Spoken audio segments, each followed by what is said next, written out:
shows. But it was mainly after hours when Bebop had a show and the country club was finished with its show, and it was 1 o'clock in the morning, and I had closed up Bebop, and I'd be walking to my car, which I parked in the parking lot behind the country club. And there was nights I'll never forget. I'll never forget one night doing that. Walking down Canby, just past the side of the country club. The side doors are open, and I'm hearing, I know I'm listening to a tape or a record of the Stones doing Little Red Rooster, because I've had that song forever.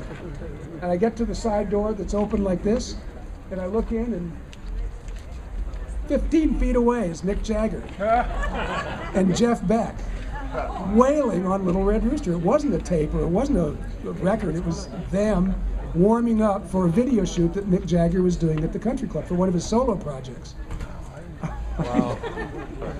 And so I see one of the security guards, you know, in there, and he's going, "Come here, get in." You know, and he calls me to come in, and I get to watch Mick Jagger and Jeff Beck and their band, you know, wailing away. And it wasn't for the public. There was no audience there. It was just a video shoot.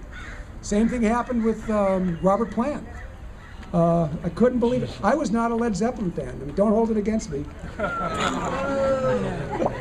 I had not paid the proper attention, and I was not a Led Zeppelin fan.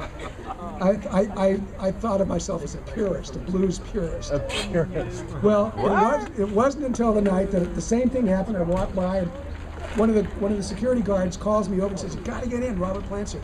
So I went in. There's Robert Plant doing a video for one of his solo projects.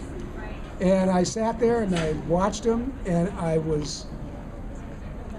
that night, that was the turning point where I instantly became a huge Robert Plant fan, because I was seeing the guy who every band that played the country club was desperately trying to copy.